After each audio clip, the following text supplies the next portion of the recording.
Praise the lord. హల్లెలూయా. దేవునికి స్తోత్రము కలుగును గాక.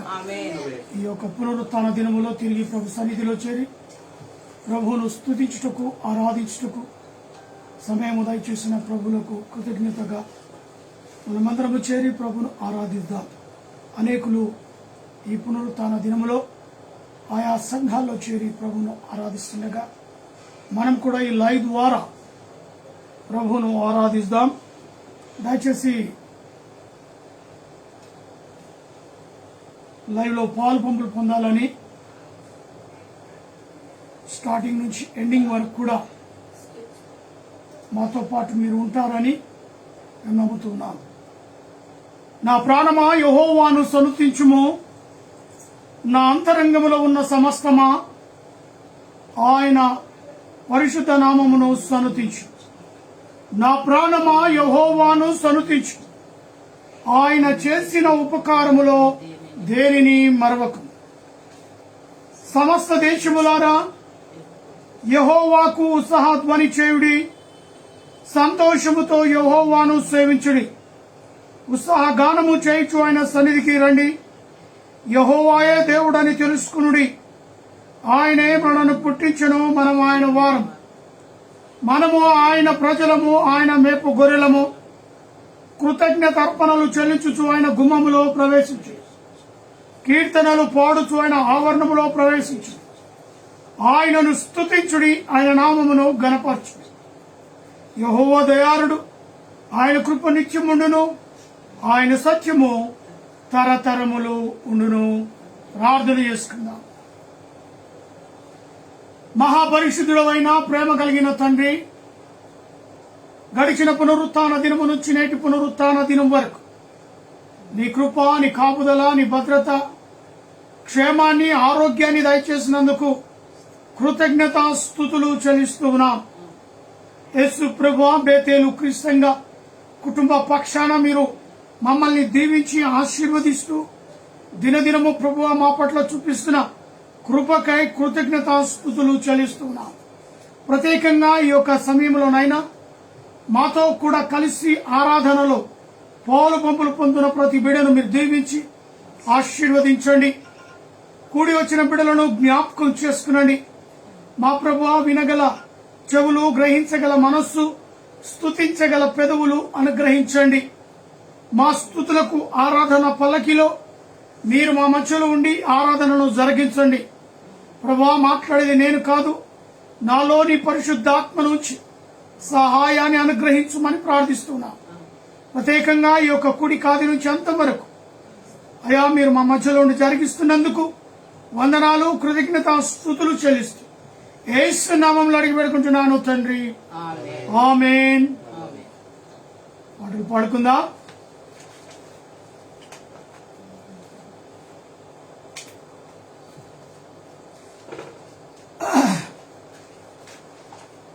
మహిమ ఘనతకు ఆరుడవు నీవే నా దైవమా.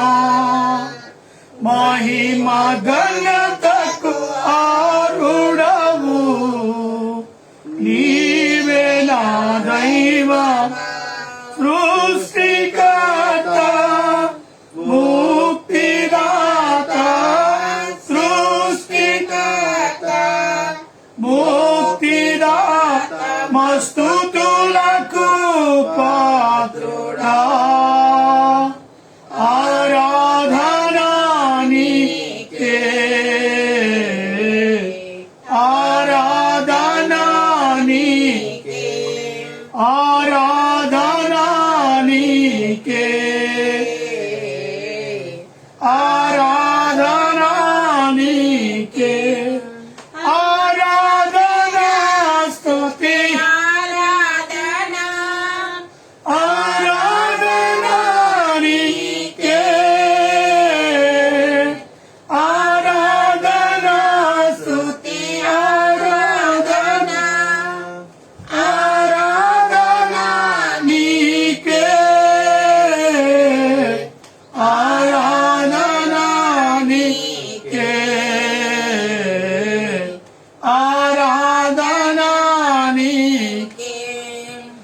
మన్నాను కురిపించినావు బండ నుండి నిలిచినావు మన్నాను కురిపించినావు బండ నుండి నిలిచినావు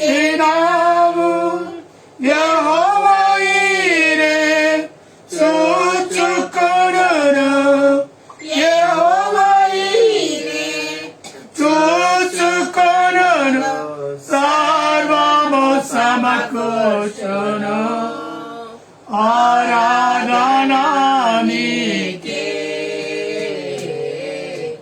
ఆరాధన నీకే ఆరాధన నీకే ఆరాధన నీకే ఆరాధన స్తుతి ఆరాధన ఆరాధన నీకే ఆరాధన స్తుతి ఆరాధన ఆరాధన నీకే ఆరాధన నీకే ఆరాధన నీకే వ్యాధులను తొలగించినావు మృతులను మరిలేపినావు వ్యాధులను తొలగించినావు మృతులను మరిలేపినావు యెహోవా రాఫా స్వస్థపరచును యెహోవా రాఫా స్వస్థపరచును నన్ను స్వస్థపరచును ఆరాధన నీకే ఆరాధన నీకే ఆరాధన నీకే ఆరాధన నీకే ఆరాధన స్తుతి ఆరాధన ఆరాధన నీకే ఆరాధన స్తుతి ఆరాధన ఆరాధన నీకే ఆరాధన నీకే ఆరాధన నీకే ఆరాధన నీకే ఆరాధన నీకే హల్లెలూయా యేసే నా పరిహారి అని యేసే నా పరిహారి ప్రియా యేసే నా పరిహారి నా జీవిత కాలమయ్యా ప్రియా ప్రభువే నా పరిహారి నా జీవిత కాలమయ్యా ప్రియా ప్రభువే నా పరిహారి యేసే నా పరిహారి ప్రియా యేసే నా పరిహారి ఎన్ని కష్టాలు కలిగినను నన్ను కృంగించే బాధలను ఎన్ని కష్టాలు కలిగినను నన్ను కృంగించే బాధలను ఎన్ని నష్టాలు శోభిల్లినా ప్రియా ప్రభువే నా పరిహారి ఎన్ని నష్టాలు శోభిల్లినా ప్రియా ప్రభువే నా పరిహారి యేసే నా పరిహారి ప్రియా యేసే నా పరిహారి నన్ను సాతాను వెంబడించిన నన్ను శత్రువు ఎదురించిన నన్ను సాతాను వెంబడించిన నన్ను శత్రువు ఎదురించిన పాలు నిందలు నన్ను చుట్టిన ప్రియా ప్రభువే నా పరిహారి పాలు నిందలు నన్ను చుట్టిన ప్రియా ప్రభువే నా పరిహారి యేసే నా పరిహారి ప్రియా యేసే నా పరిహారి మణి మాన్యాలు లేకున్నా మనోవేదనలు వేరించిన మణి మాన్యాలు లేకున్నా మనోవేదనలు వేరించిన నరులెల్లరూ నన్ను విడచిన ప్రియా ప్రభువే నా పరిహారి నరులెల్లరూ నన్ను విడచిన ప్రియా ప్రభువే నా పరిహారి యేసే నా పరిహారి ప్రియా యేసే నా పరిహారి బహువ్యాధులు నన్ను సోకిన నాకు శాంతి కరువైన బహువ్యాధులు నన్ను సోకిన నాకు శాంతి కరువైన నన్ను శోధకుడు శోధించిన ప్రియా ప్రభువే నా పరిహారి నన్ను శోధకుడు శోధించిన ప్రియా ప్రభువే నా పరిహారి యేసే నా పరిహారి ప్రియా యేసే నా పరిహారి దేవా నీవే నా ఆధారం నీ ప్రేమకు సాధ్యం దేవా నీవే నా ఆధారం నీ ప్రేమకు సాధ్యం నా జీవిత కాలం నిన్ను పాడి స్తుతించెదను నా జీవిత కాలమంతా నిన్ను పాడి స్తుతించెదను యేసే నా పరిహారి ప్రియా యేసే నా పరిహారి నా జీవిత కాలమెల్లా ప్రియా ప్రభువే నా పరిహారి నా జీవిత కాలమెల్లా ప్రియా ప్రభువే నా పరిహారి నా పరిహారి ప్రియా యేసే నా పరిహారి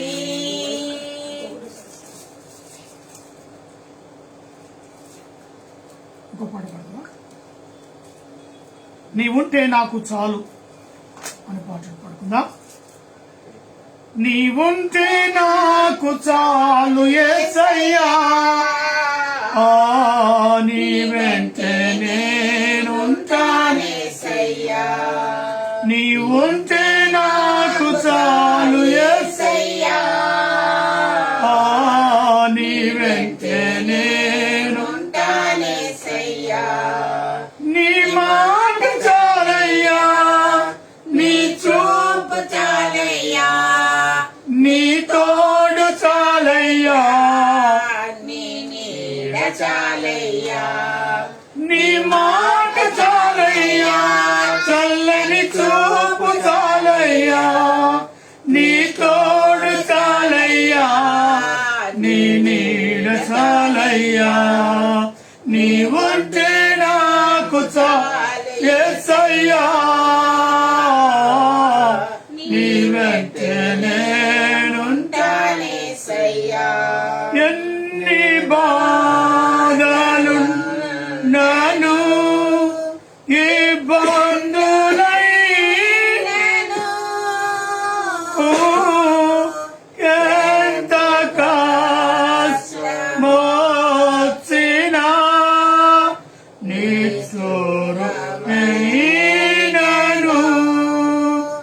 ఎన్ని బాధలున్నను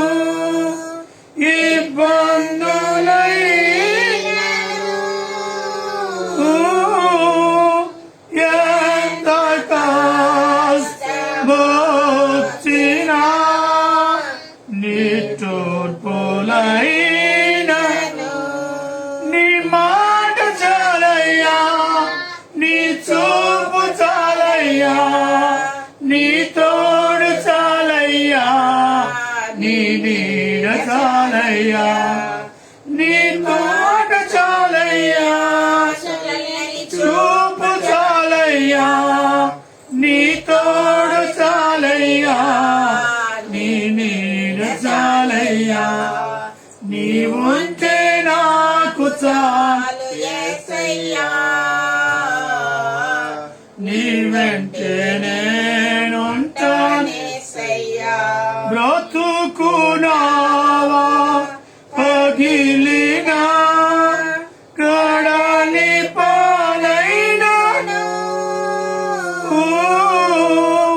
అలలు ముంచి వేసినా ఆశలు అనగా బ్రతుకునావా పగిలినా కడలి పాలైనను అలలు ముంచి వేసినా ఆశలు అనగా నీ మాట చాలయ్యా నీ చూపు చాలయ్యా నీ తోడు చాలయ్యా నీ నీడ చాలయ్యా నీ మాట చాలయ్యా చల్లని చూపు చాలయ్యా నీ తోడు చాలయ్యా నీ నీడ చాలయ్యా నీ ఉంటే నాకు చాలు యేసయ్యా నీ వెంటే నేనుంటానే యేసయ్యా ఆస్తులన్నీ పోయినా అనాథగా మిగిలిన ఆప్తులే విడనాడినా ఆరోగ్యం క్షీణించిన ఆస్తులన్నీ పోయినా అనాథగా మిగిలిన ఆప్తులే విడనాడినా ఆరోగ్యం క్షీణించిన నీ మాట చాలయ్యా చల్లని చూపు చాలయ్యా నీ తోడు చాలయ్యా నీ నీడ చాలయ్యా నీ మాట చాలయ్యా చల్లని చూపు చాలయ్యా నీ తోడు చాలయ్యా నీ నీడ చాలయ్యా నీ ఉంటే నాకు చాలు యేసయ్యా నీ వెంటే నేనుంటాను యేసయ్యా నీకు ఇలాలో ఏదియు లేదు అసాధ్యము నీదు కృపతో నాకేమియు కాదిల మనము నీకు ఇలలో ఏదియు లేదు అసాధ్యము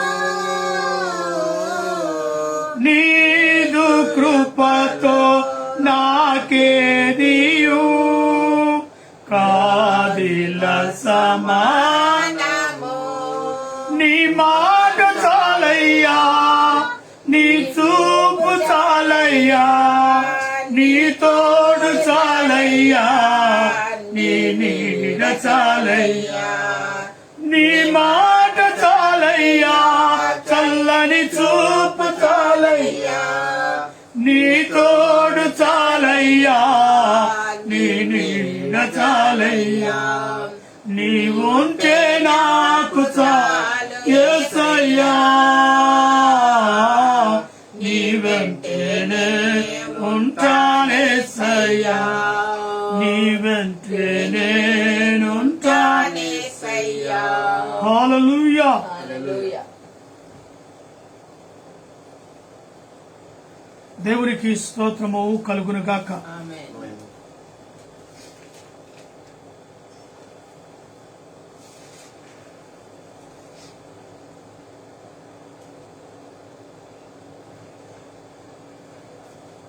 దయచేసి లేచి నిలబడి కీర్తన చదువుకుందాం.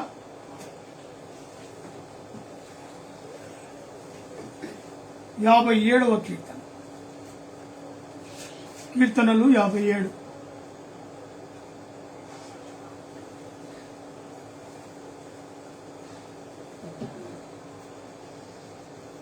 ప్రధాన గాయకుడు కీర్తన 57.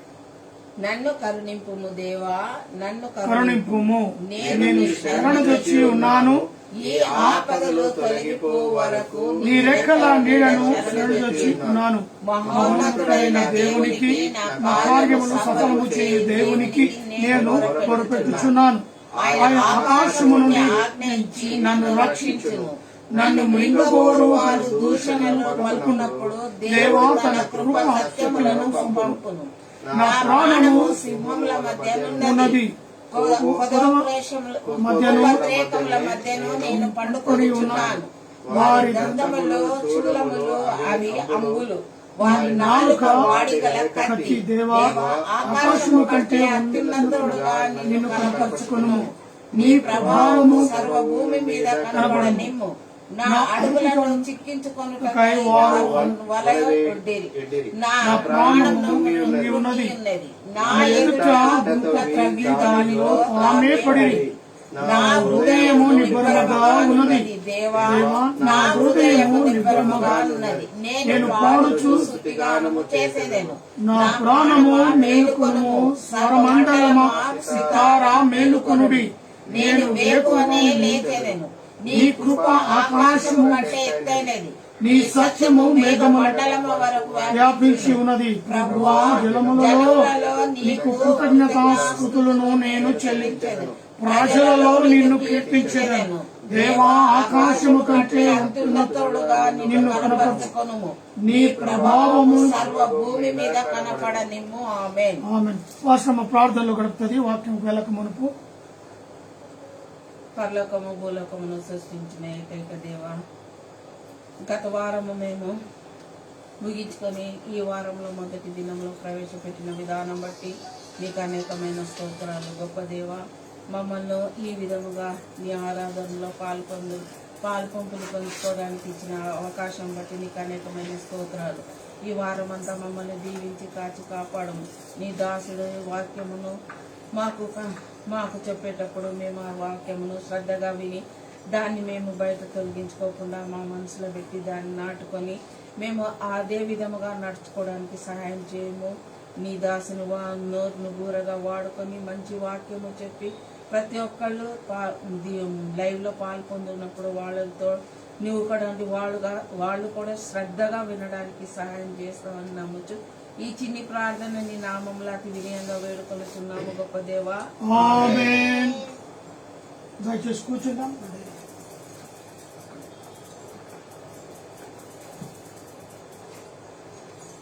దేవునికి స్తోత్రము కలుగును గాక. ఆమేన్. ఆమేన్. మరొకసారి వాక్యంలోనికి వెళ్దాం. 2వ కొరింథీయులకు రాస్తున్న పత్రిక 7వ అధ్యాయం. అపోస్తలుడైన పౌలు 2వ కొరింథీయులకు రాస్తున్న పత్రిక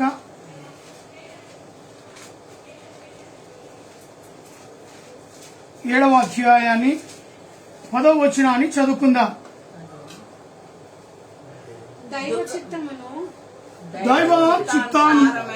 దైవ చిత్తానుసారమైన దుఃఖము రక్షణార్థమైన మారు మనసును కలగజేయును.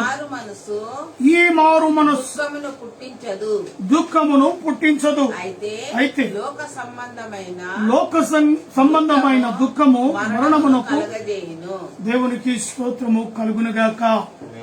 అపోస్తలుడైన పౌలు చాలా తేటగా కొరింథీ సంఘములో వారితో మాట్లాడుతున్నాడు. దైవ చిత్తానుసారమైన దుఃఖము,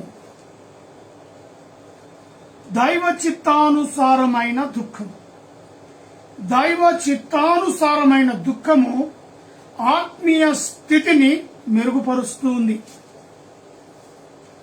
ఆత్మీయ స్థితిగతిని ఎదగాలి అంటే, మారు మనస్సు రావాలన్నా, నీలో పాపము తొలగిపోవాలన్నా, నీవు క్రీస్తు బిడ్డగా మారాలన్నా, ఈ దైవ చిత్తానుసారమైన దుఃఖము చాలా అవసరమై ఉన్నది. ఇది పశ్చాత్తాపము కలిగితేనే వస్తుంది దుఃఖం. మామూలుగా లోకంలో దుఃఖము ఆవేదన ఉంటుంది. అది ఎప్పుడు వస్తుంది? మనకు మరణము సంభవించినప్పుడు ఆ స్థితిగతిని బట్టి, ఆ మరణానికి సంబంధించి మనము దుఃఖిస్తూ ఉంటాం. పాపపు స్థితిలో ఉండి మనము ఆ పాపపు స్థితిలో నుంచి మార్చబడాలి అంటే ఏ ఒక్క దుఃఖం కావాలి? దైవ చిత్తమైన దుఃఖం కావాలి. దైవ చిత్తానుసారమైన దుఃఖము కావాలి. ఆ దైవికమైతో కూడిన దుఃఖము మన వ్యక్తిగత జీవితంలో మనల్ని మార్చేస్తుంది. పశ్చాత్తాపముతో చాలా మంది ప్రార్థనలో చూస్తూ ఉంటాం మనం. అప్పుడప్పుడు వారు ఎక్కిలి పట్టి ఏడుస్తూ ఉంటారు. కంటి నిండా ధారాళమైన కంటికి దారాలు ప్రవహిస్తూ ఉంటాయి. ఎక్కిలి పట్టి ఏడుస్తూ ఉంటారు. అది పశ్చాత్తాపముతో కూడిన దుఃఖం. ఈ హన్నా కూడా ఏడ్చిందండి. ఎక్కిలతో తన్ను తాను మైమర్చిపోయి ఏడుస్తూ ఉంది యేసు ప్రభుత్వం. దేవుని ఎదుట నిలబడి తన్ను తాను ఎక్కిలు పట్టి ఏడుస్తూ ఉంది. అన్నీరు గాడుస్తూ ఉంది. తనకున్న ఆవేదనను బట్టి, తనకున్న లోకానుగా తాను గొడ్రాలు అని ముద్రించబడిన ఆ ముద్ర విషయంలో దేవుడు నాకు గర్భఫలము దయ చేయాలని ఏడుస్తుంది. అర్థమవుతుంది కదా? నీ వ్యక్తిగతములో క్రీస్తు కొరకు దైవికమైన దుఃఖమును కలిగి ఉండాలి. ఆత్మీయకు సంబంధించిన దుఃఖమును కలిగి ఉండాలి. కాబట్టి మరి రక్షణార్థమైన మారు మనస్సు ఏం కావాలంట? రక్షణార్థమైన మారు మనస్సు. ఎప్పుడైతే రక్షించటానికి నువ్వు దుఃఖించి మారు మనస్సు కొరకు ఏడుస్తావు చూడండి, ఆ దుఃఖాన్ని దేవుడు చూస్తాడు. నీలో ఉండే ఆ మార్పు రావాలని ఆలోచన, ఆశ ఆ దేవుడు గమనిస్తూ ఉంటాడు. దేవుడు కోరేది కూడా అదే. ఆయన రావడానికి గల కారణం కూడా అదే. ప్రతి మానవుని యొక్క పాపము నుంచి, శాపము నుంచి వారిలో మారు మనసు, పశ్చాత్తాపం రావటానికే ప్రతి మానవుడు నీతిగా యథార్థంగా బ్రతకటానికే యేసు రక్తము చిందించాడు. మన పాపాలను ఆయన రక్తములో కడిగి మనల్ని పవిత్రపరచటానికే ఆత్మానుసారమైన దుఃఖము మారు మనస్సులోనికి తీసుకుని వెళ్తుంది. ఆత్మానుసారమైన దుఃఖము లేకపోతే ఇంకా నువ్వు లోకరీతి అయిన దుఃఖములోనే ఉన్నావు అనేది గమనించు. అందుకే ఇక్కడ ఆ మాటను చూడండి, రక్షణార్థమైన మారు మనస్సు కలగజేయును. ఆ మారు మనస్సు లేదా ఆ దైవ చిత్తానుసారమైన దుఃఖము నీలో గొప్ప మార్పు రావటానికే, నీ జీవితంలో గొప్ప మార్పు దేవుడు చేయటానికే దైవ చిత్తమైన ఆ యొక్క మారు మనస్సు, దైవ చిత్తానుసారమైన దుఃఖము మనల్ని పొందాలి. అతి అనుభవం కలిగి జీవిస్తేనే ప్రతి పాపికి మనకు ఆ దైవ చిత్తమైన దుఃఖము ఎప్పుడైతే నువ్వు కలుగుతుందో అప్పుడే నువ్వు మారు మనస్సు ఆటోమేటిక్ గా ఆ దుఃఖము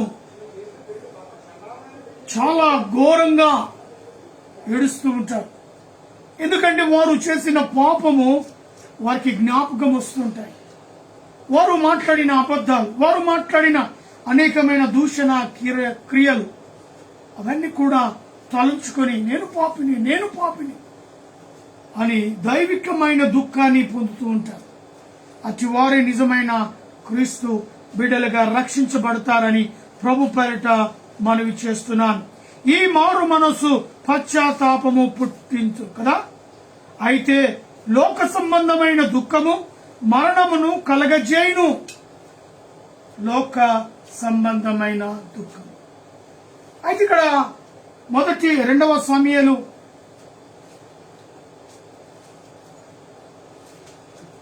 12వ అధ్యాయం 2 సమూయేలు 12వ అధ్యాయము 13వ వచనాన్ని చదువుకుందాం. నేను పాపము చేసి తినని దావీదు నాతానుతో అనగా నాతాను నీవు చావకుండున్నట్లు యెహోవా నీ పాపమును బట్టి నిన్ను పరిహరించును, శిక్షింపక పోవును అని ఉంటుంది మా బైబిల్లో. అయితే ఇక్కడ మనం గమనించాల్సిన విషయం, దావీదు కూడా పాపము చేశాడు. ఈ పాపము విషయము వాళ్ళు మాట్లాడుకుంటూ ఉన్నారు. మనం కూడా ఆత్మీయ స్థితిలోనికి వెళ్ళక మునుపు మన పాపములను మనం జ్ఞాపకం చేసుకోవాలి. ఆ పాపములు జ్ఞాపకం చేసుకుంటేనే మనలో పశ్చాత్తాపము కలుగుతుంది. ఫలానా పాపిని దేవా, ఫలానా సిచ్యువేషన్లో ఈ పాపము నేను చేశాను, ఫలానా టైంలో ఇలాంటి పాపముకు నేను గురి అయిపోయాను. అతి పాపము ఉన్నది ఉన్నట్టుగా పశ్చాత్తాప దైవికమైన దుఃఖం కలిగి ఉంటేనే దేవుడు నిన్ను రక్షిస్తాడు. దేవుడు నిన్ను పశ్చాత్తాపంలోనికి తీసుకొని వెళ్తాడు. అందుకే ఇక్కడ దావీదు కూడా నేను పాపము చేసి తినని దావీదు నాతానుతో అనగా నాతానుతో చెప్తూ ఉన్నాడు. వారిద్దరి మధ్యన సంభాషణ. అయ్యా నేను పాపం చేశానయ్యా, నేను పాపినయ్యా అని దావీదు నాతానుతో చెప్తున్నట్టుగా మనం చూస్తున్నాం. మరి నాతాను అనగా నాతాను నీవు చావకుండునట్లు అంటే పాపము ద్వారా వచ్చు మరణం. పాపములో పడి పాపములోనే మరణాన్ని పొందితే అది నిన్ను నిత్య నరకాగ్నిలోకి తీసుకున్నాడు. పాపము నుంచి వచ్చేది మరణము. ప్రతి మరణము కూడా మనం అంటే లోకరీతిగా మరణం పొందుతాం. ఆ మరణము పొందినప్పుడు నీవు పాతాళానికి వెళ్తావా, దేవుని సన్నిధిలోకి వెళ్తావు. ప్రతి వారు మరణిస్తారు. కానీ పాపము చేసిన వాడు, పాపములో నుంచి క్షమాపణ పొందని వాడు, ప్రాయచిత్తము పొందని వాడు, ఆ దైవికమైన దుఃఖము చేత దేవుని ఎదుట రక్షింపబడని వాడు నిత్య నరకాగ్నిలోకి వెళ్తాడు. ఎప్పుడైతే దైవికమైన దుఃఖము పొంది రక్షణ అనుభవము కలిగి దేవుని ఎదుట ప్రతి దాని విషయం ఫలానా సమయంలో ఈ పాపము చేస్తాను, ఉన్నది ఉన్నట్టుగా ప్రతి పాపాన్ని దేవుని ఎదుట ఒప్పుకొని ఆ పాపము నిమిత్తము ప్రాయశ్చిత్త పడితే దేవుడు నిన్నేం చేస్తాడు? ప్రతి పాపములో నుంచి నిన్ను పవిత్రునిగా చేస్తాడు. కాబట్టి నాతాను ఎదుట దావీదు నేను పాపము చేసి తిని, ఒక మానవుడు మానవుని ఎదుటనే ఒప్పుకుంటూ ఉన్నాడు. మరి నీవు దేవుని ఎదుట నిలబడి ఒప్పుకో. అయితే నాతాను అంటాడు కదా, ఏమంటాడు? నీవు చావకుండున్నట్లు యెహోవా నీ పాపములను బట్టి నిన్ను శిక్షింపపోవును. మరి ఆయన నిన్ను శిక్షింపక, ఒకవేళ నీ పాపాన్ని నీవు ఒప్పుకుంటే, నీ పాపము విషయంలో నీవు పశ్చాత్తాపుడవైతే దేవుడు నిన్ను క్షమిస్తాడు. దేవుడు నిన్ను క్షమిస్తాడు. తేటగా నాతాను దావీదుతో అన్నమాట. ఈరోజు బేతేలు క్రీస్తంగా బిడ్డల ముందు నేను కూడా అదే చెప్తున్నాను. దేవుని ఎదుట ఉన్నది ఉన్నట్టుగా దైవికమైన దుఃఖానుసారమైన మారు మనసు రక్షణ అనుభవంలోనికి నీకు వెళితే ఆ దేవుడు నిన్ను కూడా శిక్షింపక పోవును. దేవునికి స్తోత్రము కలుగును గాక. ఆయన శిక్షింపడిక అట్టి అనుభవంలోనికి నువ్వు రా.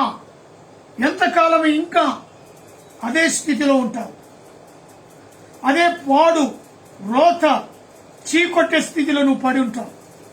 రా, దైవికమైన దుఃఖము మారు మనసు కలిగి దేవుని చిత్తానుసారమైన జీవితాన్ని జీవించటానికి ఇష్టపడు. లూకా సువార్త 22వ అధ్యాయం, లూకా సువార్త 22వ అధ్యాయం 61వ వచనాన్ని చదువుకుందాం. అప్పుడు ప్రభువు తిరిగి అందుకు పేతురు తిరిగి పేతురు వైపు చూచెను గనుక పేతురు నేడు కోడి కూయక మునుపు నీవు ముమ్మారు నన్ను ఎరగవని ప్రభువు అతనితో చెప్పిన మాట జ్ఞాపకము చేసుకుని. ఆత్మీయ సంబంధమైన విషయాల్లో చాలా మంది చేసే పొరపాటే ఇది. మారు మనసు రక్షణ అనుభవం పొందిన వారు కూడా ఏమైపోతారు? సాక్షాత్తు పేతురులాగానే 3.5 సంవత్సరాలు యేసు క్రీస్తుతో అడుగుల్లో అడిగేసి నడిచిన పేతురు. బాగా గమనించండి. ప్రభు అంటున్నాడు 61వ వచనంలో అంటాడు, అప్పుడు ప్రభువు తిరిగి పేతురు వైపు చూచెను గనుక పేతురు నేడు కోడి కూయక మునుపు నీవు ముమ్మారు నన్ను ఎరగవని. చూసావా అయ్యా, అడుగుల్లో అడిగేసి నడుస్తున్నావు 3.5 సంవత్సరాలు నాతో పాటు. నేను చేసిన అద్భుత కార్యాలు ఎన్నో చూశావు కనులారా. అనేకమైన కార్యక్రమాల్లో మీరే వడ్డించారు, ఆశీర్వదించిన ఆ చేపలు, ఆ రొట్టెలు అన్నిటికీ మీరే సాక్షులు. అయినప్పటికీ ఈనాడు కోడి కూస్తుంది ఉదయకాల సమయంలో నీవు 3 సార్లు నన్నెరగవని నువ్వు బొంకుతావు. ఆయనలో పశ్చాత్తాపమున్నది. ఆయనని యేసు వెంబడించాడు. ఆయన చేపలు పట్టే జాలరుగా ఉన్న వ్యక్తిని తీసుకొచ్చి ప్రభు శిష్యుడిగా చేసినప్పటికీ ఆ శిశువే దేవుడు అంటాడు, ముమ్మారు నీవు నన్నెరగవు. ఏమంటావు? ముమ్మారు నీవు నన్ను ఎరగవని పలికెదవు. ప్రభు అతనితో చెప్పిన మాట జ్ఞాపకము చేసుకొని వేళ్ళ పడిపోయి సంతాపపడి ఏడ్చెను. జ్ఞాపకం తెచ్చుకున్నాడు ఆ మాట. నిజంగానే అబద్ధమాడి నిన్ను బొంకాడు. అయ్యో ఆయన నేను చూడలేదు, అయ్యో ఆయన నేను ఎప్పుడు గమనించలేదు, ఓ నేను ఆయన గుంపులో లేను. సరే, ఓ చిన్న పాప, అయ్యో నువ్వు ఆయనతో పాటు తిరిగావు, అదే నువ్వు పొరపాటు పడుతున్నావు, నేను ఆయనతో లేను. చూసారా, అలాగా పేతురు బొంకేశాడు. బొంకేసిన వెంటనే ప్రభు పలికిన మాట, ప్రభు చెప్పిన మాట ఆయన నెమరు వేసుకొని ఏమైపోయాడు? సంతాపపడి ఏడ్చెను. రియలైజ్ అయ్యాడు, ఆలోచన చేశాడు, పశ్చాత్తాపడ్డాడు, సంతాపడ్డాడు. అయ్యో నువ్వు చెప్పింది అయినా జరిగింది కదా. అయితే 62వ వచనం ఏమంటాడు? వెలుపలికి పోయి సంతాపపడి ఏడ్చు. చూసారా 62వ వచనం. మనం కూడా ఈరోజు చేయాల్సింది అదే. ప్రభుతో నడిచినట్టే నడుస్తాం, చర్చికి వచ్చినట్టే వస్తాం, ఆరాధనలో కూర్చున్నట్టే కూర్చుంటాం, పశ్చాత్తాప పడ్డట్టే చేస్తాం, రక్షింపబడ్డట్టే చేస్తాం. కానీ ఆత్మీయమైన దైవికమైన దుఃఖానుసారము పొందాం. ఖాళీ నటిస్తూ ఉన్నామేమో. అందుకే మనల్ని మనం ఏం చేసుకోవాలి? మత్తయి సువార్త 3వ అధ్యాయం.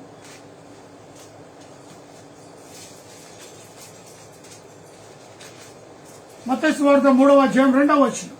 మారు మనసు పొందుడని యూదయ అరణ్యములో ప్రకటించుచుండెను. దేవునికి స్తోత్రం.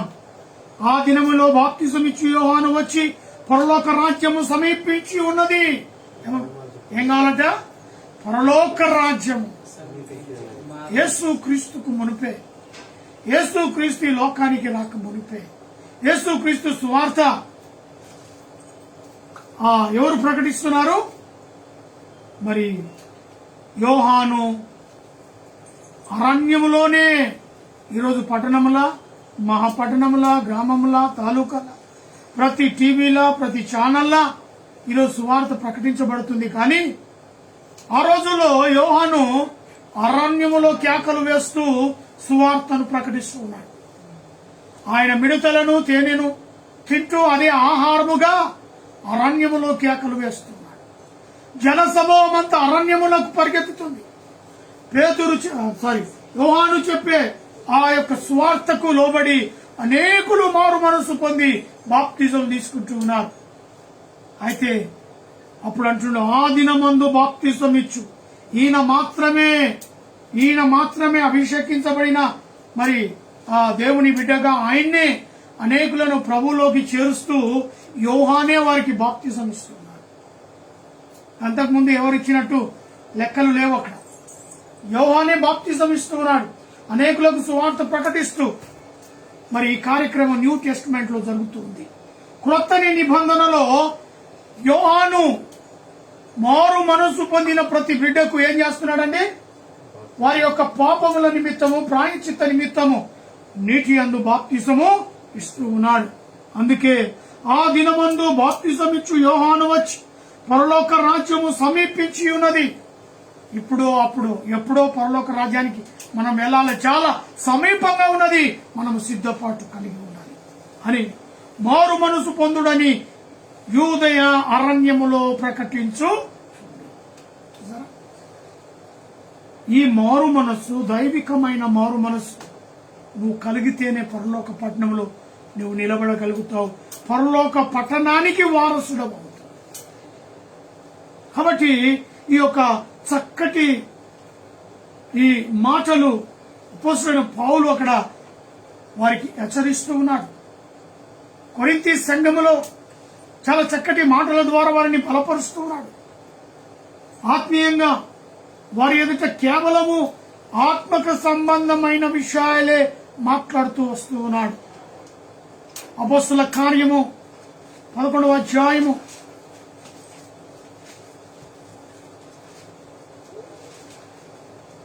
అపోస్తలుల కార్యం 11వ అధ్యాయం 18వ వచనం. వారు ఈ మాటలు విని మరి ఏమీ అడ్డము చెప్పక అట్లయితే అన్యజనులను దేవుడు జీవార్థమైన మారు మనస్సు దయచేసి ఉన్నాడని చెప్పుకొనుచు దేవుని మహిమ పరచి.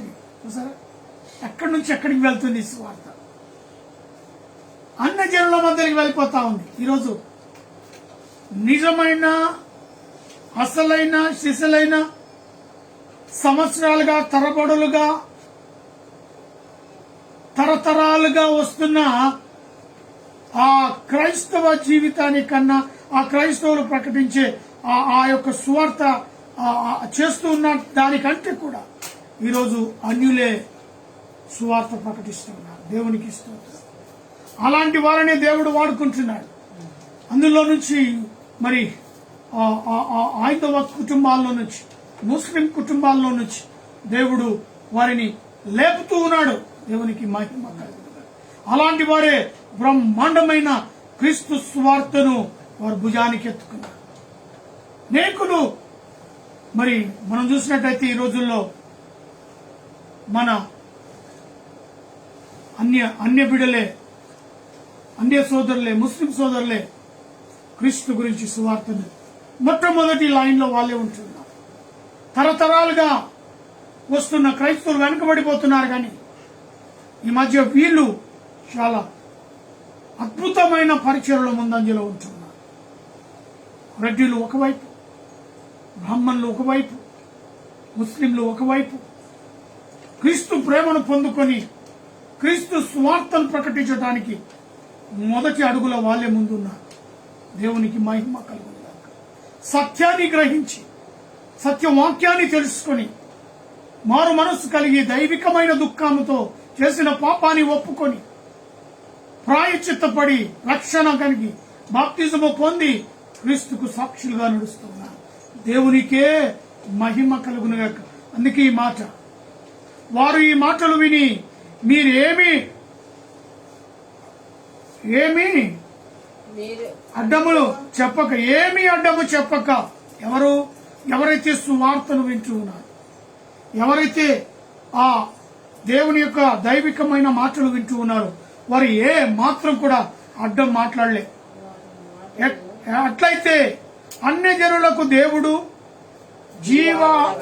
జీవార్థమైన మారు మనసు అంటే ఎలా దేవునిలోనికి నడిపించబడాలి, ఎలా దేవునిలో నిలబడాలో ఆయన్నే జీవార్థమైన మారు మనస్సు దయచేసి ఉన్నాడని చెప్పుకొను. దేవునికి మహిమ కలుగునుగా. ఎవరు చెప్పి ఎవరు వారిని తీసుకుని రాక్కర్లేదు. దేవుడే వారితో మాట్లాడతాడు, దేవుడే వారిని నిలబెడతాడు.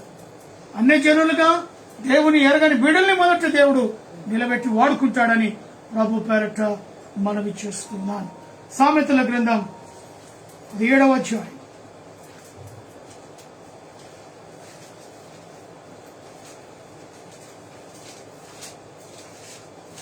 22వ వచనం. 17-22 వచనం. సంతోషము గల మనసు ఆరోగ్యము. చూసారా, మన జీవితములో నువ్వు రక్షణ అనుభవంలోనికి ఆత్మీయమైన దైవికమైన దుఃఖము పొంది పాపాన్ని ఒప్పుకొని విడిచిపెట్టి రక్షణ అనుభవం కలిగి బాప్తిజం తీసుకుంటే మనలో ఏముంటుందంట? సంతోషం. ఆ జీవితాల్లో సంతోషం ఉంటుంది. అందుకే ఇక్కడ 22వ వచనం, సంతోషము గల మనస్సు ఆరోగ్య కారణం అవుతుంది. ఆరోగ్యంగా నువ్వు ఉండాలంటే, సంతోషంగా నువ్వు ఉండాలంటే దైవికమైన దుఃఖము కలిగి ఉంటేనే. రెండవ మాట ఏమంటుంది అక్కడ? నలిగిన మనసు ఎముకలకు ఎండిపోవింపచ్చు. ఇంకా నేను అలాగనే ఉంటా, నేను అదే పాత రోత స్థితిలో ఉంటా అంటే నీవు ఎండిపోయిన స్థితిగా మారిపోతావు. కాబట్టి మనలో ఏది కావాలి? సంతోషము, సమాధానము, సాత్వికము, దీర్ఘశాంతము, దయాలుత్వం, మంచితనము, ఆశానిక. దేవుని సొంతం ఇవన్నీ మనకి ఉచితంగా ఇస్తున్నాడు. కాబట్టి సంతోషంగా ఉండాలంటే దైవికమైన దుఃఖానుసారంగా ఎప్పటికప్పుడు నీవేం చేయాలి? దేవుని ఎదుట నీ పాపములను ఒప్పుకోవాలి. మత్తయి సువార్త 27వ అధ్యాయం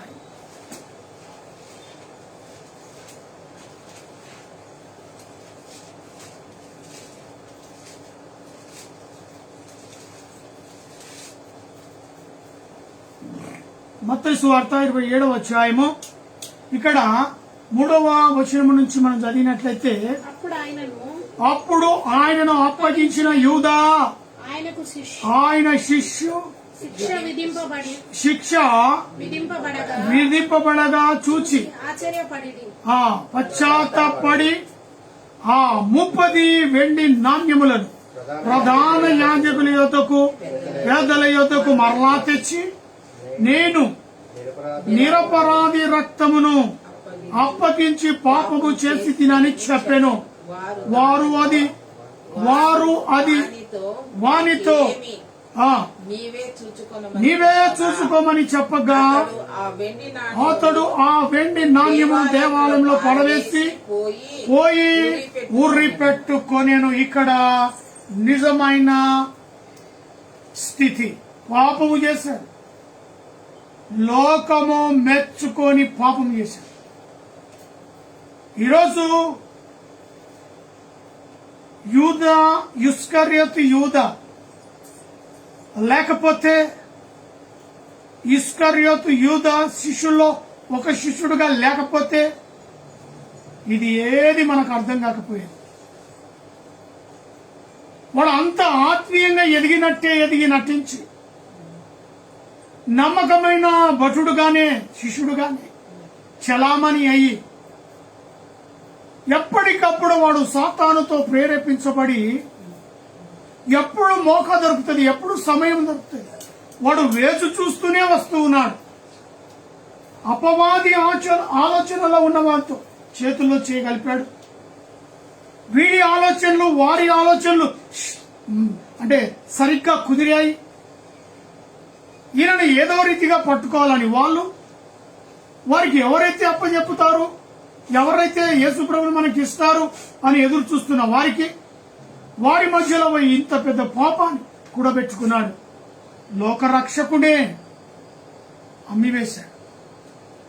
సాక్షాత్తు ప్రభు చెంతలో తిరిగి ప్రభును అమ్మవేసిన ఇస్కరియోతు యూదా ఎంత పాపి!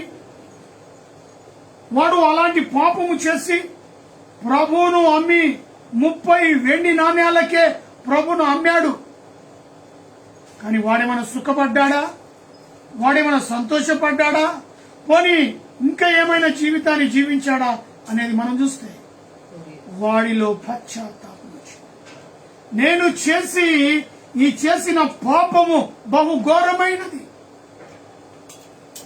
నేను ఈ ప్రభు యొక్క రక్తం, చూడండి ఒకసారి మరొకసారి ఆ మాటను మనం చూద్దాం. 3వ వచనం. అప్పుడు ఆయనను అప్పగించిన యూదా ఆయనకు శిక్ష విధింపబడగా, ఆయనకు శిక్ష ఎప్పుడు? ఆయనకు అనగా ప్రభు అయిన యేసు ఎప్పుడైతే అప్పగించాడో ఆయనకు శిక్ష విధించబడ్డది. చూచి ప్రభు అయిన యేసుకు పడే ఆ శిక్షను చూశాడు. ఆ ఘోరమైన పరిస్థితిని చూశాడు. చెవులారా విన్నాడు, కనులారా చూశాడు. అయ్యో ఇంత ఘోరంగా కొట్టడమా, అయ్యో ఇంత ఘోరమైన తీర్పా, అయ్యో నేను చేసింది మామూలు తప్పు కాదు. చూడండి, చూచి పశ్చాత్తాపపడి ఆ 30 వెండి నాణెములు, ఆ 30 ఎవరైతే ఇచ్చారో, ఎవరికైతే బేరము కుదుర్చుకున్నాడో, ఎవరి చేతులారా ఆ 30 వెండి నాణ్యాలు తీసుకున్నాడు, తిరిగి వారికే అప్పచెప్పడానికి వెళ్ళాడు. ఏం ప్రయోజనం? ప్రభుని అప్పచెప్పావు, ప్రభుకు శిక్షణ వచ్చేసింది, అక్కడ మరణ శిక్ష శాసనం వచ్చేసింది. నువ్వు ఆ 30 వెండి నాణాలు తీసుకో తిరిగి వాళ్ళకి అప్పచెప్పినంత మాత్రాన ప్రయోజనం ఏమిటి? వాళ్ళు సైతం ఎవరు? అక్కడున్న ప్రధాన యాజకులను, పెద్దలను ఈ 30 వెండి నాణ్యాలు ఎవరైతే యూదాకి ఇచ్చారో వారు కూడా దాన్ని తీసుకోవడానికి నిరాకరించారంటే ఎంత పాపమో, ఎంత శాపమో! ఆ ప్రధాన యాజకులే కన్ను తెరిచినట్టుగా అయిపోయింది. వాళ్ళే కదా ఇచ్చింది, వాళ్ళకే కదా క్రీస్తు మరి శిక్షింపబడడానికి ఇష్టమైంది. అయినా ఆ 30 వెండి నాణ్యాలు కూడా తీసుకోవచ్చుగా, తీసుకోలేకపోయారు. ఆ 30 వెండి నాణ్యాలు తీసుకుంటే మేము ఇంకా పాపం పడిపోతామని గుర్తించారు. కాబట్టి వాళ్ళు 30 వెండి నాణ్యాలు రిటర్న్ ఇవ్వడానికి పోతే అక్కడ చూడండి, ప్రధాన యాజకుల యొద్దకు వెళ్లి పెద్దల యొద్దకు వచ్చి మరలా తెచ్చి నేను నిరపరాధి రక్తం, అంటే ఏ పాపము లేని ఆయన రక్తం, నిరపరాధి, ఆయన ఎటువంటి దోషము లేదు, కపటము లేదు అని ఎవరైతే అప్పగించాడో ఆయన నోటి నుంచి పలికిన మాట అయింది. గ్రహించాడు, పశ్చాత్తాపడ్డాడు. ఆయన నిరపరాధి. పెద్దల ఎదుట, ఎవరి ఎదుటైతే 30 వెండి నాణ్యాలు తీసుకున్నాడు వారి ఎదుట నిలబడి ఆయన నిరపరాధి. ఏ పాపము చేయనివాడు, ఆయనకి ఏ పాపానికి ఎటువంటి తావు లేనివాడు, నిరపరాధి. చెప్పమ్మా. నిరపరాధి. రక్తమును అప్పగించి ఆ. పాపము చేసి తినని చెప్పాను. వారు దాని మాకేమి నీవే చూసుకోపోయి ప్రారం కుదిరింది, నీకు ఇచ్చావు. నువ్వు మాట్లాడిన మాటకు, నువ్వు అడిగిన దానికి నీకు సరి అయిన రేటు కట్టి నీకు ఇచ్చేసినాం. ఆ విషయం మీద నువ్వే చూసుకోన్నాడు. వాళ్ళు కూడా తీసుకోవడానికి ఇష్టపడదు. కాబట్టి ఏం చేయాలో తోచలేదు. పశ్చాత్తాపడ్డాడు. కానీ ఆ ద్రవ్యము తనలో ఉండుకోవడానికి, తనతో పెట్టుకోవడానికి, తన పాకెట్లో పెట్టుకోవడానికి, తన జేబుల్లో వేసుకోవడానికి ఏ మాత్రం మనస్సు అంగీకరివ్వట్లేదు.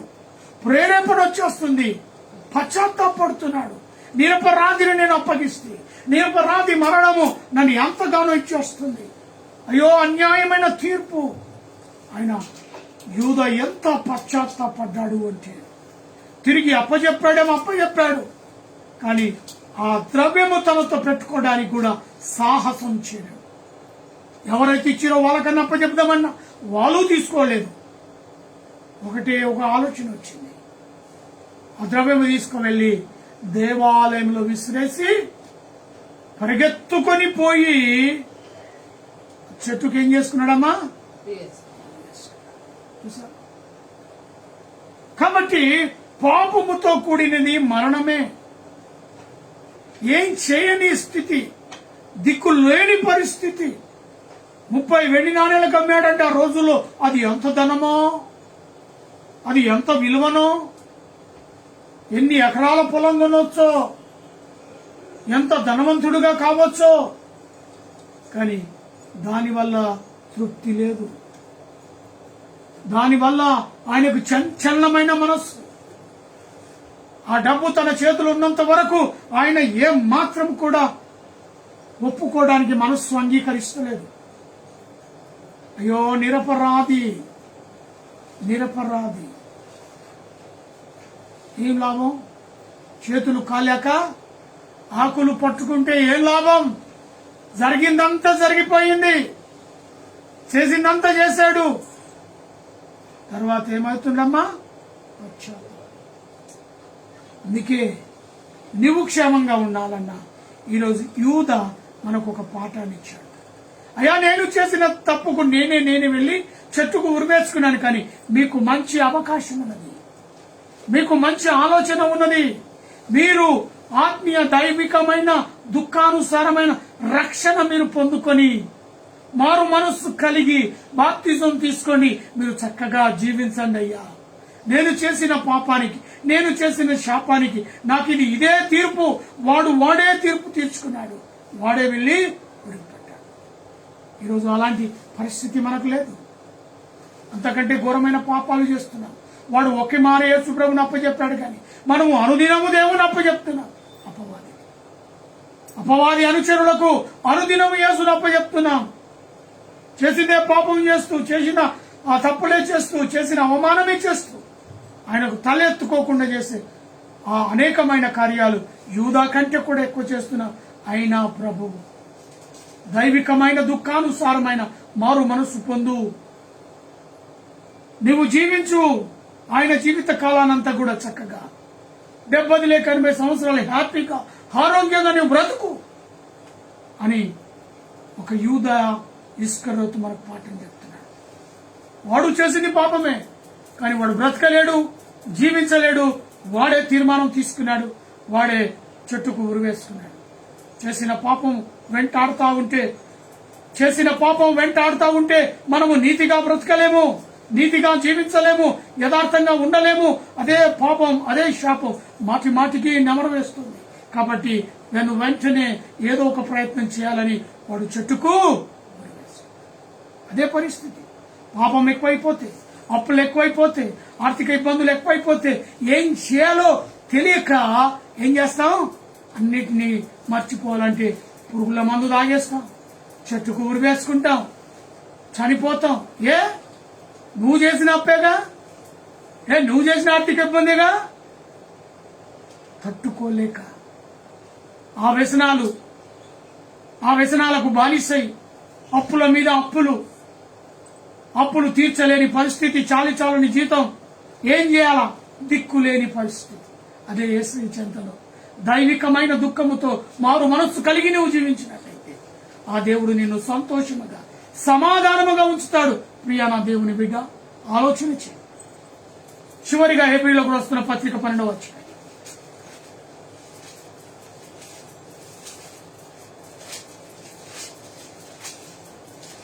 హెబ్రీయులకు రాస్తున్న పత్రిక 12వ అధ్యాయము 17వ వచనం. ఏశావు ఆ తర్వాత ఆశీర్వాదము పొందగోరి కన్నీరు విడిచుచు దానికోసము శ్రద్ధతో వెతికినను దొరకక మీరెరుగుదు కదా. ఏశావు చేసే పనిని బట్టి ఎంతో ప్రాయచిత్తం పడ్డాడు, ఎంతో క్షమాపణ, అయ్యో నేను ఈ విధంగా చేస్తేనే అని కన్నీళ్లు విడుచుచు దాని కొరకు శ్రద్ధతో వెతకడం ఆరంభించాడు. గాని ఉన్నయన్ని దీవెనలు ఇచ్చేశాడు, తమ్మునికి ఇచ్చారు. ఈయనకంటూ ఇంకా ఏ ఆశీర్వాదాలు లేవు. కాబట్టి అలాంటి పరిస్థితి తెచ్చుకోకండి. ఒకసారి యేషోను జ్ఞాపకం చేసుకో. ఆయన ఆశీర్వాదం ఆయన మీదకి రావాల్సినది, ఆయన ఆశీర్వాదం ఆయనని ఆశీర్వదించాలి. కానీ ఎవరు కపట నటనల చేత ఆ డ్రామా నటించి, ఆ ఫిలిం చూపించి తండ్రిని మోసము చేసి అన్నకు రావాల్సిన దీవెనలు తమ్ముడు తీసుకెళ్ళిపోయాడు. ఆలోచన చేశావా? కాబట్టి నీ కొరకే ఏర్పాటు చేసిన ఆ దీవెనలు, నీ కొరకే ఏర్పాటు చేసిన ఆ ఆశీర్వాదం నువ్వే పొందాలి అని దేవుడు కోరుతున్నాడు. వేరేలకు అవకాశం ఇవ్వ. మాకు ఆలోచన చేయ. ఒకసారి ఏశావు నిమిత్తం ఆలోచన చేయి. మారు మనసు పొంది నాకు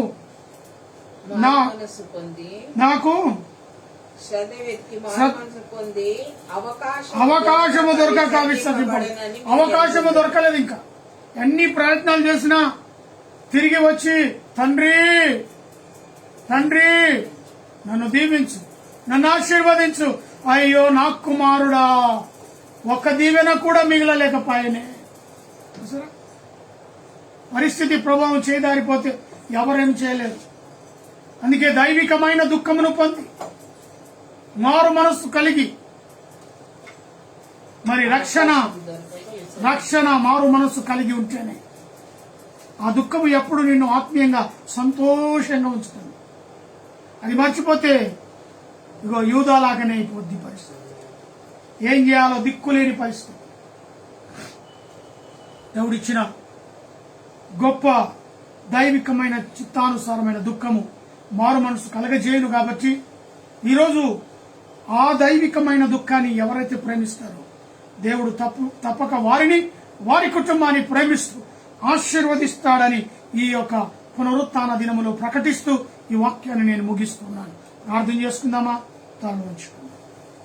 మహాపరిశుద్ధుడైన ప్రేమ కలిగిన తండ్రి, నీకు స్తోత్ర వందనాలు, కృతజ్ఞతాస్తుతులు చెల్లిస్తూ ఉన్నాం. దైవికమైన దుఃఖము రక్షణకై మారు మనస్సు పొందు నిమిత్తము లాగున తండ్రి, దైవికమైన దుఃఖము మేము నేర్చుకునే పాఠము. ఎప్పటికప్పుడు నీ ఆత్మీయ స్థితిగతిలో మేము ఉండాలన్నా, రక్షణ అనుభవంలో మేము ఉండాలన్నా, పరిశుద్ధాత్మను కలిగి మేము ఉండాలన్నా దైవికమైన దుఃఖము పాపము విషయంలో, శాపము విషయంలో జ్ఞాపకము చేస్తూ మారు మనస్సు కలగజేయుటకు సహాయాన్ని దయచేయండి. అపోస్తలుడైన పౌలు చక్కగా కొరింథీ సంఘంలో మాట్లాడుతున్న విషయాన్ని ఈరోజు సూటిగా బేతేలు క్రీస్తు కుటుంబంతో మీరు మాట్లాడిన వందనాలు, స్తోత్రాలు, కృతజ్ఞతాస్తుతులు చెల్లిస్తూ ఉన్నాం. అన్ని వదులుకొని ఏశావులాగా ఆయన దిగజారిపోతే ఏం చేయలేని పరిస్థితి. అలాంటి పరిస్థితుల నుంచి మమ్మల్ని మీరే కాచి కాపాడండి.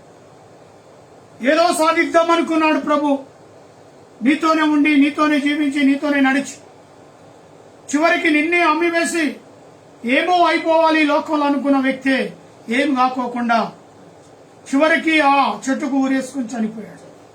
నీతో పెట్టుకున్న వాళ్ళు ఎవరు కూడా బాగుపడరని, ఎవరు కూడా నీతో పెట్టుకున్న వాళ్ళు నిలవలేరని ఒక యూదా పాఠము మాకు నేర్పాడు. నిజమే, నీతో మేము పెట్టుకోక నీతో మేము సహవాసము చేసి మా ఆత్మీయ స్థితిగతిని మెరుగుపరుచుకున్నటకి సహాయాన్ని అనుగ్రహించమని ప్రార్థిస్తున్నాం. బేతేలు కుటుంబ సభ్యులనైనా ఎందరైతే ఈ వర్తమానాన్ని విన్నారో వారి జీవితాలను మార్చుకోవడానికి దైవికమైన దుఃఖానుసారమైన మనస్సు కలిగి జీవించడానికి ఇష్టపడలాగున ప్రతి వారిలో ప్రేరేపణ కలిగించమని ప్రార్థిస్తున్నాం. విత్తబడిన వాక్యం వారి యొక్క హృదయంలో నీరు కట్టి ఫలింపచేసి వాక్యానుసారమైన తీర్మానం తీసుకున్నటకు సహాయం దయచేయండి. మా యొక్క తల్లిని తండ్రిని దీవించండి, ఆశీర్వదించండి. వృద్ధాప్యంలో ఉన్న వారిని స్వస్థపరచండి, ఆరోగ్యం దయచేయండి. ఈ సేవలో బహుబలంగా వాడుకుని మయం పొందండి. భారతీయ బెనార్బదాన్ని గురించిన కుమార్తె అల్లుడు కుమారుని దీవించి ఆశీర్వదించండి. ప్రత్యేకంగా ఈ సమయంలో మా ప్రభువా మా యొక్క రక్త సంబంధులను, అన్నదమ్ములను, అక్షులను, బంధుమిత్రులను, స్నేహితులను, స్నేహోభిలాషులను, దైవజనులను, వారి సంఘాలను, సంఘ సభ్యులను పేరు పేరున తండ్రి దీవించి రెక్కల కింద భద్రపరచండి. అనారోగ్యంలో ఉన్న వారిని స్వస్థపరచండి. ఆర్థిక ఇబ్బందుల్లో ఉన్న వారిని లేవనెత్తండి. ఇదిగో మా ప్రభు గర్భఫలం కొరకు ఎదురు చూస్తున్న బిడ్డలు, ఉద్యోగం కొరకు ఎదురు చూస్తున్న బిడ్డలు, మా ప్రభు ప్రత్యేకంగా వివాహం కొరకు ఎదురు చూస్తున్న బిడ్డలను జ్ఞాపకం చేసుకోండి. నాని డూబ విషయంలో తండ్రి వారి శరీరాలలోనైనా ఉన్న లోపాలను సరిచేసి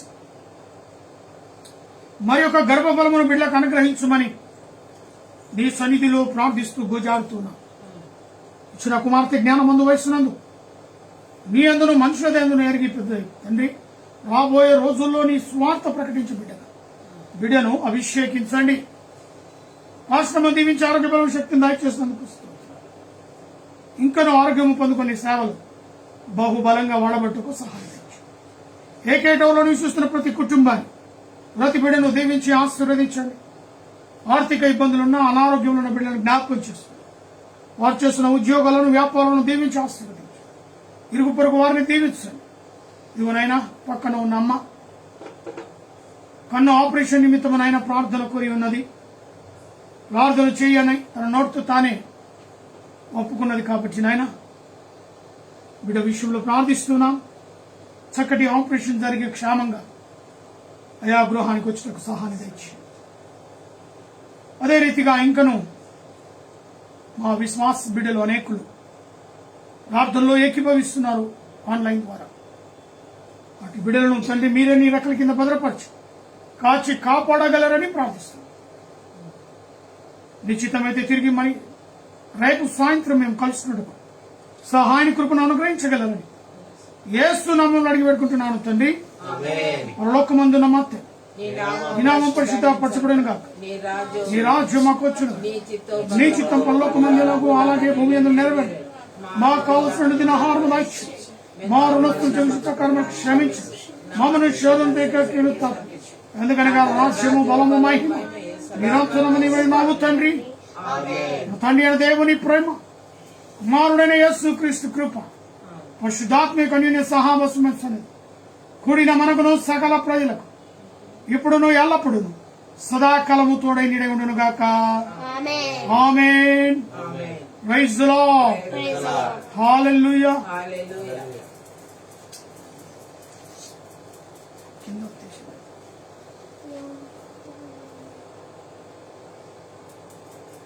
Resume